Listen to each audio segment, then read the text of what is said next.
राम श्री राम जय राम जय राम। श्री राम जय राम जय जय राम। श्री राम जय राम जय जय राम। श्री राम जय राम जय जय राम। श्री राम जय राम जय जय राम। सच्चिदानंद भगवान की जय। सत्य सनातन धर्म की जय।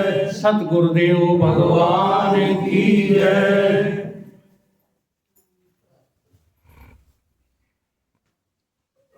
चाहे जितने तुम चमत्कारी हो जाओ, चाहे जितनी तुमको सिद्धियां प्राप्त हो जाएं, और चाहे जितने तुम अध्यात्म में निपुण हो जाओ, तुम्हें मृत्यु से कोई बचा नहीं सकता। और मृत्यु से यदि बचने का उपाय तुम्हारे पास नहीं है, तो जितने भी तुमने मनोमुखी भजन किए हैं वो दो कौड़ी के नहीं हैं। भगवान के नामों का उच्चारण मनोभाव ठीक करने के लिए तो बहुत ऊंची बात है, लेकिन भूले हुए को याद आ जाए परमात्मा की, इसमें कोई नाम जप काम नहीं करेगा।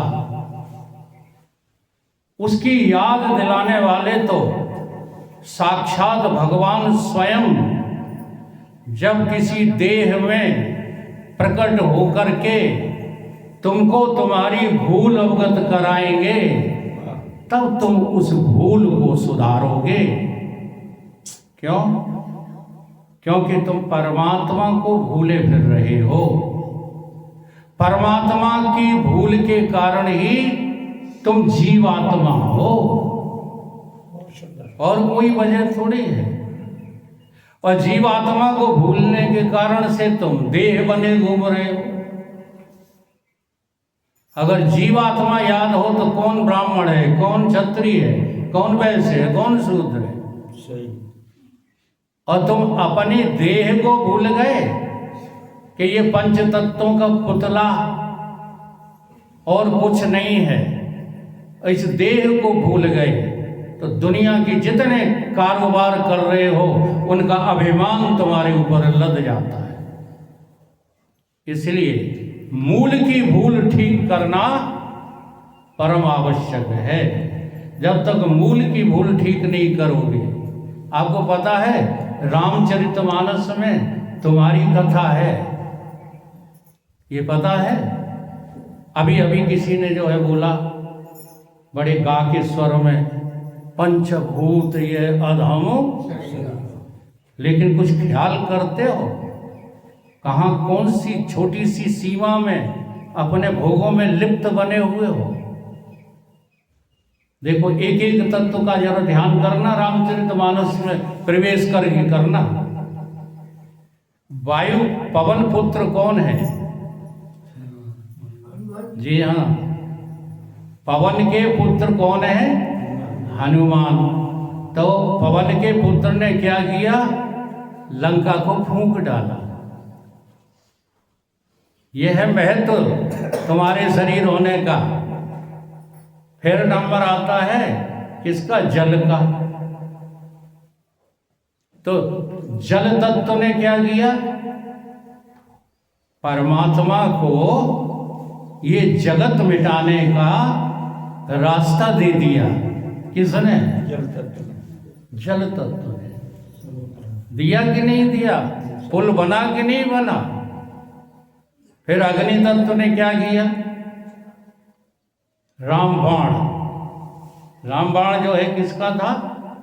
अग्नि तत्व का, जिसने रावण को ही धराशायी कर दिया। पृथ्वी तत्व ने क्या किया? जाकर के पैर अड़ा दिया। तो पृथ्वी रानी जो है इतनी कठोर हो गई कि कोई बड़े से बड़े वीर 1 इंच पैर अंगद का नहीं हिला सकते। ठीक। फिर लंका पर जब विजय, यानी कि हम देह नहीं हैं, हम देह नहीं हैं, ऐसा सुनिश्चित ही होना लंका पर विजय प्राप्त करना है। जब विजय प्राप्त हो गई तो फिर अब जो है कौन सा रास्ता रह गया? आकाश का। तो आकाश मार्ग से ही वायुयान जाता है, किसका? भगवान राम का। तो ईमानदारी से बताओ, रामायण पूरी की पूरी तुम्हारी इस देह की कथा है कि नहीं है? लेकिन तुम देह बने घूम रहे हो, तुम देह के प्रति सजग नहीं हो पाते, इसलिए भावों में बह जाते। अगर देह के प्रति सजग हो जाओ तो एक ही उद्देश्य, बचना है। मृत्यु से बचने का नाम ही मुक्ति है। अगर मर गए तो तुम जो है मुक्त नहीं थे। अब खूब विचार कर लो, कौन बचाएगा तुम? है कोई जो है संसार में तुम्हें बचाने वाला? अब जरा बचाने वालों की लिस्ट तुम्हें जो है गिना देते हैं। हाँ, जिनकी तुम पूजा करते हो, भगवान श्री राम ने बाली को मार करके सुग्रीव को बचाया। बचाया कि नहीं बचाया? और रावण को मार करके विभीषण को बचाया। अब थोड़ा सा विचार करो, कहाँ गए वो राम और कहाँ गए वो विभीषण? बच गए थे कि नहीं? फिर बचे बचाए कहाँ चले गए? न विभीषण दिख रहे हैं कहीं, न राम जी दिख रहे हैं कहीं, न बाली दिख रहा है और न सुग्रीव दिख रहे हैं कहीं। है बचे बचाए लोग? फिर कृष्ण को देखो, कृष्ण ने बचाया देवकी वसुदेव को बचाया, और भी तमाम ग्वाल वालों को बचाया असुर और दैत्यों से। तो वो सारे के सारे ग्वालवाल और वासुदेव, देवकी और स्वयं कृष्ण कहाँ है? कभी हम लोग जो है विचार के पक्ष में हैं ही नहीं। विचार के पक्ष में ना होके निर्विचार तुम कैसे हो जाओगे? वो माई का लाल हमसे आकर बात करे जो कहता निर्विचार हो जाओ, कैसे हो जाओगे निर्विचार? होके बता दो ना हमें, हम तुम्हारे चेला, तुम हमारे गुरु। बिना विचार के निर्विचार। आदि गुरु शंकराचार्य ने फिर क्यों घोषणा की है कि विचार के बिना तो तुम एक कदम भी संसार में नहीं चल सकते। विचार के बिना तो तुम रोटी नहीं खा सकते। मृत्यु से बचने का उपाय तो दूर रहा। तो आज हमारा जो विषय है, हम मृत्यु से कैसे बचें, काल से बचने का क्या उपाय है? तो काल से बचने का उपाय जब ढूंढने चलो तो गुरुदेव भगवान से काल के बारे में जानकारी करना। तुम जानते हो काल किसको कहते हैं? केवल तुम गा लेते हो, चिल्ला लेते हो। आदमी को चाहिए वक्त से बचकर चले, क्या जाने किस घड़ी वक्त का बदले मिजाज। क्या है काल? जब तक तुम काल के बारे में कुछ जानोगे नहीं, सजग नहीं होगे, तब तक तुम काल से बचने का उपाय ही नहीं करोगे। सारे के सारे कार्य तुम्हारे काल के ग्रास बनने के लिए हो रहे। कौन सा काम है तुम्हारा जो तुम्हें काल से बचा सके? कोई है काम? हमें इसकी चिंता ही नहीं। थोड़ी सी बीमारी होती है, ईमानदारी से बताओ, डॉक्टर को दिखाने जाते हो कि नहीं? हैं? क्यों? मलेरिया हो जाए या निमोनिया हो जाए या और कुछ जो है कोई बीमारी लग जाए, खांसी जुकाम, तो क्यों इसको जो है ठीक कराना चाहते हो? इस बीमारी को उपचार क्यों कराना चाहते हो? कहीं ना कहीं तुम्हारे अंतस में मौत का भय है। तुम इस बीमारी का इलाज नहीं कराते हो, ये तो दिखावे की है। और डॉक्टर भी समझता है कि हमने ठीक कर दिया। कहाँ ठीक कर दिया? जैसे जुकाम ठीक हो गया, बुखार ठीक हो गया। 4 महीने से बुखार आ रहा था, अब बुखार ठीक हो गया हमारा, हम ही अपने को ले लें, अब मरेंगे नहीं। बता, मरेंगे कि नहीं मरेंगे? अगर मरेंगे तो फिर अभी ठीक कहाँ हुआ? इसलिए सबसे बड़ी बीमारी का नाम क्या है? काल। और काल को जब तक तुम निरीक्षित नहीं करोगे, परीक्षित नहीं करोगे, समीक्षित नहीं करोगे, तब तक आएंगे भजन आनंदी हो। केवल नाटक कर रहे हो भजन का। बहुत खरी खरी बातें हैं। इसलिए भजन करने के नाटक बंद करो और खोज करो। तुम तो इस जो है पुरुषार्थ से बचने के लिए क्या कह देते हो? वो तो सबको ही मरना है, मरने से कोई बचा ही नहीं सकता, बच ही नहीं सकते। जबकि वास्तविकता यही है।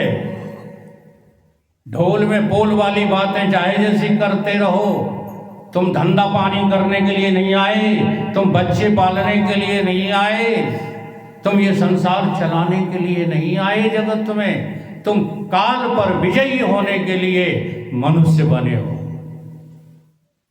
तो इस काल को जीतने का नाम क्या है? ज्ञान, भक्ति, कर्तव्य कर्म। हमारा कर्तव्य कर्म ही है। मनुष्य का कर्तव्य कर्म क्या है? कि इसी जन्म में हम वो वस्तु जान जाएं जिसका कभी काल वध नहीं कर सकता। तो उसको समझने के लिए आज काल को हमें समझना है।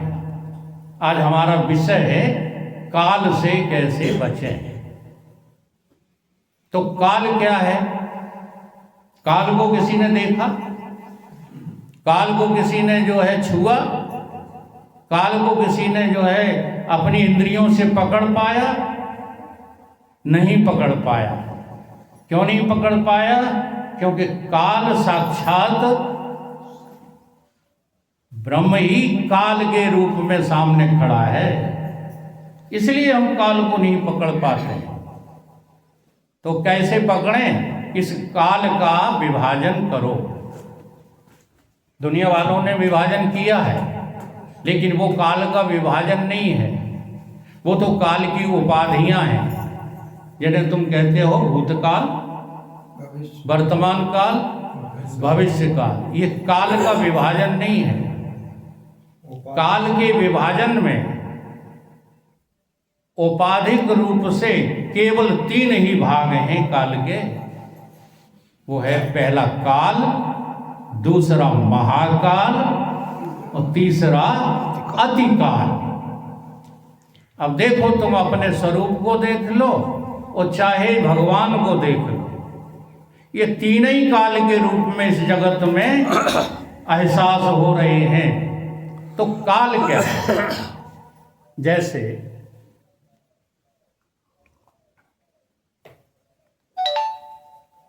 एक बगीचे का माली होता ना, तो वो बगीचे में क्या करता है? पौधों की काट छांट करता है, पौधों का पौधारोपण करता है, पौधों की सिंचाई करता है कि नहीं? और जरूरत पड़ने पर उन पौधों को नष्ट करके दूसरे पौधे लगाता है। करता है माली काम। तो तुम्हारी जीवन बगिया का माली कौन है? वो मेरी जीवन बगिया के माली। हाँ, तेरी बगिया का खेल ही निराला है। कैसा खेल खेला है तूने? क्या निराला खेल है। जो फूल खिले काहे के लिए? पूजा के लिए। जो फूल खिले इबादत के लिए, वो अर्थी पर चढ़ाए जाते हैं, नहीं चढ़ते। दौड़ करके फूल तोड़ लाते हो बगीचे में, तो कहाँ चढ़ाते हो? मुर्दे पे। ये इसका अर्थ समझिए, ये तुम्हारा मानव शरीर फूल है, ये काय के लिए खिला था? हैं? ये सबसे ऊंचे सिरोधार्य होने के लिए, अपने को परमात्मा का स्वरूप समझने के लिए ये फूल खिला था। लेकिन ये कहां पर जो है सिराया जाएगा? जरघटा में सिराया जाएगा कि नहीं? तो इसका तुमने महत्व समझ पाया क्या? नहीं समझ पाया। तो जैसे भगवान काल का रूप धारण करके इस संसार की काट छांट करते रहते हैं। कभी कभी देखा होगा कि जन्म तो देते हैं बच्चे को, भगवान ही देते हैं। अच्छा, किसी माता पिता में ताकत है जो बच्चे को जन्म दे दे? तो सीधा किसके ऊपर दोषारोपण जाता है? भगवान के ऊपर। अब वो भगवान कौन से हैं इस विषय में कोई चिंतन नहीं है। उन्हीं भगवान का नाम है काल। काल उसको कहते हैं जो व्यष्टि और समष्टि के स्थूल जगत को पैदा करता है, काट छांट करता है और फिर इसी को लील जाता है। उसका नाम क्या है? काल भगवान। ये काल ही का काम तो है। ये मृत्यु का काम, मृत्यु का ही तो काम है कि और कोई कर जाता है ये काम। जैसे माली काम करता है, ऐसे ही भगवान इस जगत का माली होकर के काल रूप में व्यष्टि समष्टि सभी को जो है काट छांट करता रहता है। बच्चा जन्मता है, 10 वर्ष का होके मर जाता है। किसका दोष है इसमें? किसके जो है कर्म के कारण बच्चा मर गया?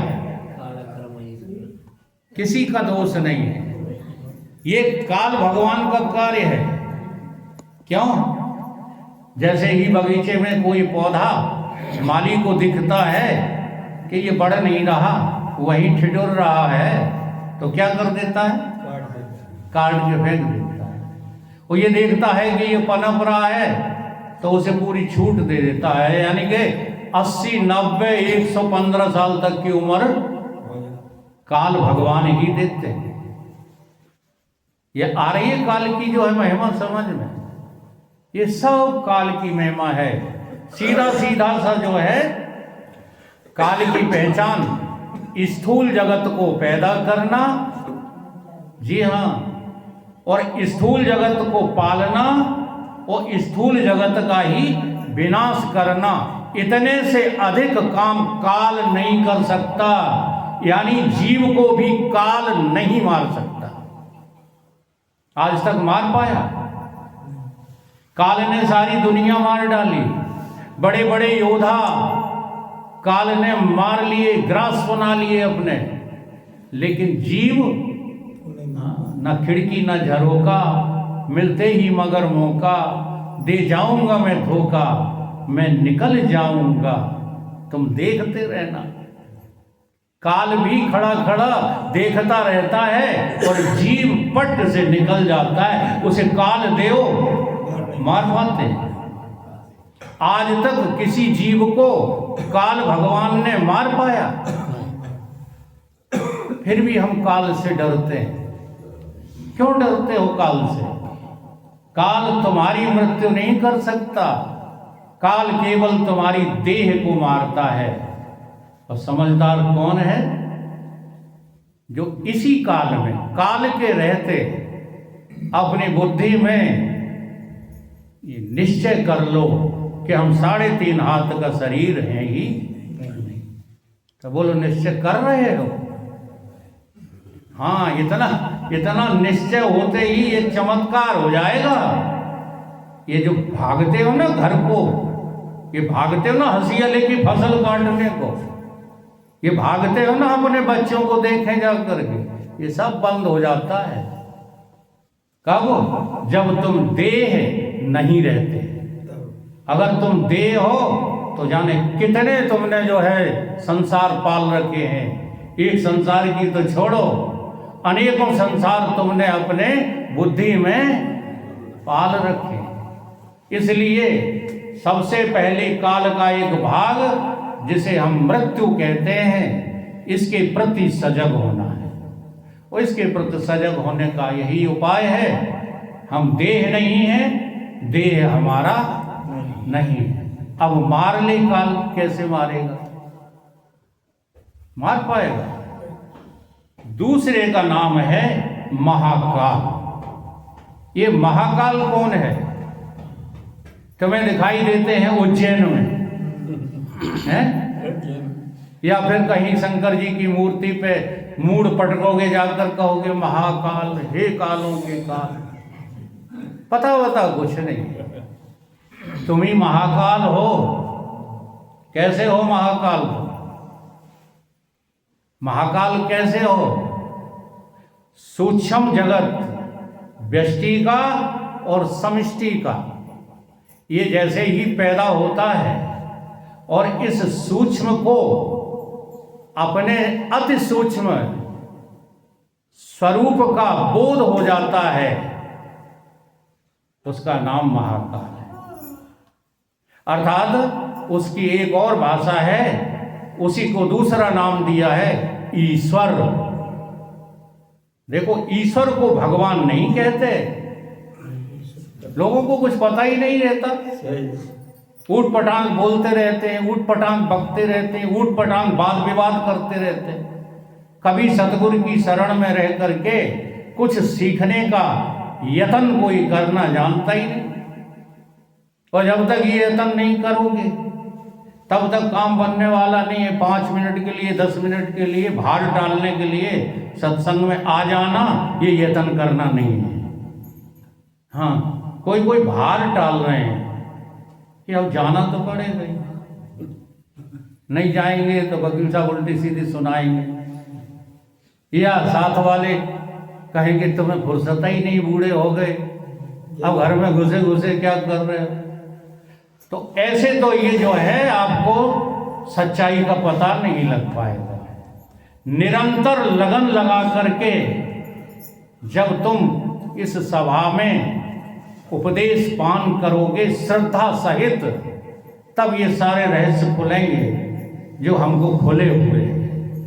हम बिना रहस्य खुले कोई बात किसी से करते ही नहीं, और जब तक खुले नहीं थे हमारे रहस्य, हमने कभी किसी को नहीं कहा कि तुम कुछ नहीं जानते हो। आज मुझे मजबूर होकर कहना पड़ता है कि तमाम उपदेश और प्रवचन करने वाले 0/0 चल रहे हैं। क्यों? क्योंकि सच्चाई का पता लगा है। उसका नाम ईश्वर है जो महाकाल है। जैसे ही उत्पन्न होता है ना सूक्ष्म सत्ता, वैसे ही उसको अपनी सूक्ष्म स्वस्वरूप का बोध हो जाता है। उसका नाम क्या है?